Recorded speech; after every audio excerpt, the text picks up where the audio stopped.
What's up, everybody? Cats007, and today we are going to be reviewing one of my losses. Now, in this video, I'm going to keep it straight with you. I'm going to keep it real with you. You will lose. It happens.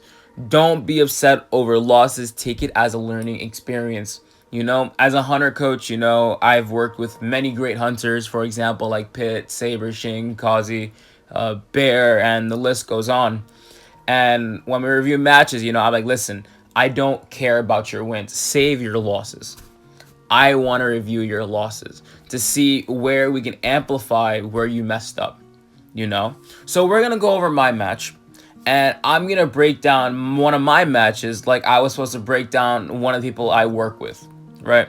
So starting off, I am wasting, right now, it's 52 seconds into the video. I wasted 60 seconds of rotation just going after that mercenary. So I went after one spawn instead of interacting two, right? From where I spawned, I ran into one person instead of going to two different spawn locations.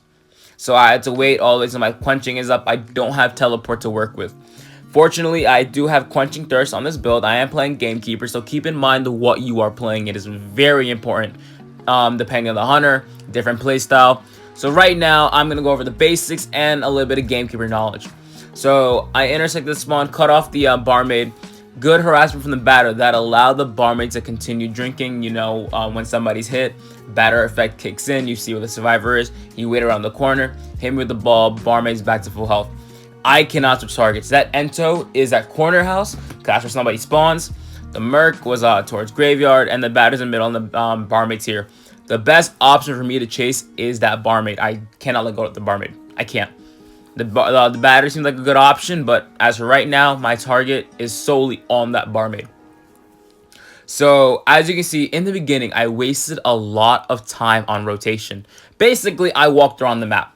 Hands down, I walked around the map. Wasted too much time in the mercenary. I only went to one spawn. That is so important. I only went to one spawn. Now, look here. I know that batter's going to harass, right? And, just think of it like a forward as well. I gotta get rid of it. It's gonna piss me off later in the long run, so I might as well try to down this batter. And the batter ends up going down, which benefits me, right? The batter going down pretty early on top of two ciphers is really good. Here, I could have done something better. Instead of chairing right here, I could have chaired on the entomologist cipher at Dancing Geisha. I think that would have benefited me a lot more because I'm right on top of the cipher. But there's also a cipher in middle. So I understand the mentality, but I think the chair that I'm at right now where I broke the ball would have been a perfect chair. Most important mess up of the game was giving that Merc a free rescue. Not only did I do it once, I did it twice. Right? Because I wasn't paying attention. I was so focused on, let me just break the batter's ball, this and that. I wasted time doing unnecessary things. There was no reason for me to break that batter's ball. I mean, sure, for the harassment aspect, sure, he's down to one ball. But giving that Merc a free save gives him the opportunity to double rescue. And I leave the chair again trying to pressure ciphers, and he gets another free rescue, which means he can body block like so. Now, this would have never happened in the first place if I was at my chair from the barmaid, right? Now, let's say if I was to do this to the Merc, right? Barmaid would have been injured. The batter would have been on the floor with peepers. And the Merc would have been hit, and the only one who could save is the entomologist, leaving the mercenary to decode with 25 or 20%. I think it's 25. 30%. No, it's 20, and I think forward is 30. Yeah, so that could have been completely different if I would have just hit the Merc in the beginning. I wasted too much time doing other things, and Cypher Rush around me is slowly chipping away.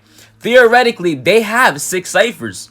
They have middle, this one right here, and a new one that the barmaid's working on. They're down to 2 ciphers, and technically, I'm gonna lose this. That cipher is way too fast, But if I applied my pressure correctly, because they did all the ciphers in middle and everyone died in middle, I could have used that to my advantage. And that is my mistake. Same thing with that mercenary. Giving that mercenary a free rescue for him to come back later and creep up and get another rescue was detrimental to my game.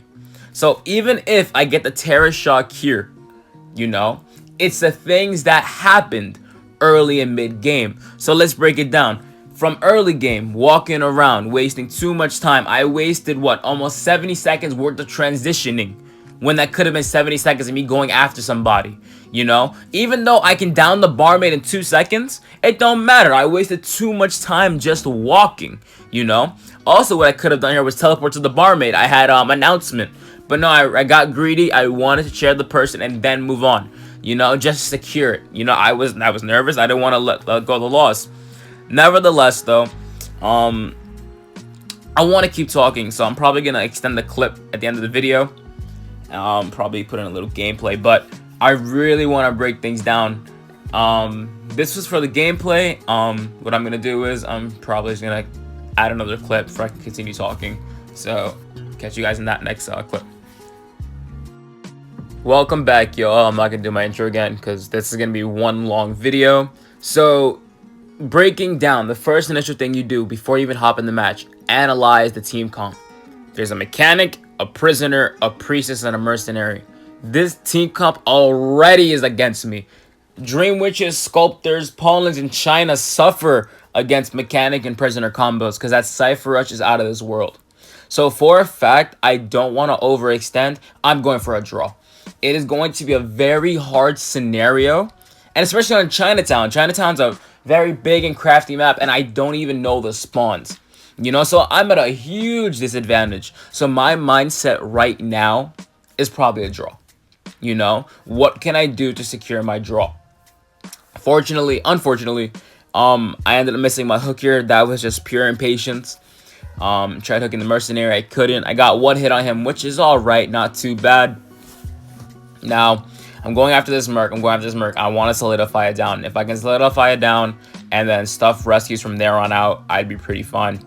And then I'm like, oh, mechanic, let me take this mechanic. You know, easier chase, and then I can down this mechanic relatively quickly. So I get a hit on mechanic here. However, keep in consideration, there's bot and then there's prisoner. Technically, they have all 5 ciphers. You know, they have the bot, the priestess, the mercenary, the connection, and the bot.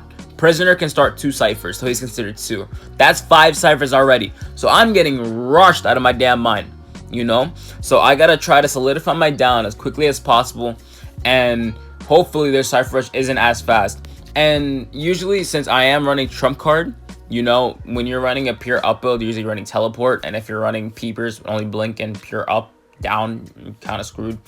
But I am running trump card. So my mentality is, remember, you have to know your build, know your plays. So this is mine. I'm running trump card.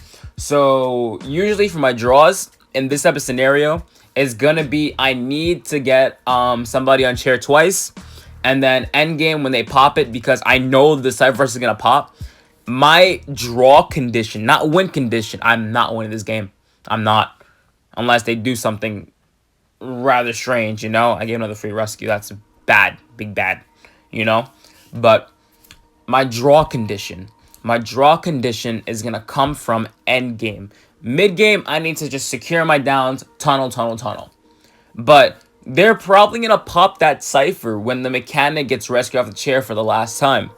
So my draw condition, right? It's kind of a weird term, like, because you always say win condition, but my draw condition is going to be downing that mechanic early as hell and then switching to teleport. That's my only draw condition, unless they mess up the rescue and I stuff it, you know.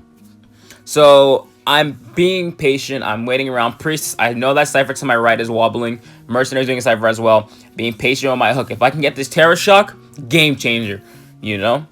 So Priest trying to go for the rescue, baiting it out, getting very nervous, misses the rescue. There's my draw. I see that as like a golden light in my head. I'm like, yeah, I'm mine, I'm done. Literally, you know. My next target is that priestess. I don't care about the prisoner. Get that next down. That is my draw condition. That's the mentality you have to have. You have to have that mentality. Not every game is going to be a win. And if you watch my streams, you know, I get draws out of my mind. You know, sometimes I get wins and sometimes I get draws, you know. Nevertheless, though, secure your draw. So plan out your end game, right? So here's a good thing to have, a good strategy, right? Something I always tell my hunters. Plan out the rest of your game from how your mid game is. You know, if you get it early down, okay, can I push this? Or if I get kited for 3 ciphers, how can I get my draw? You know, plan out the rest of your game from your mid game.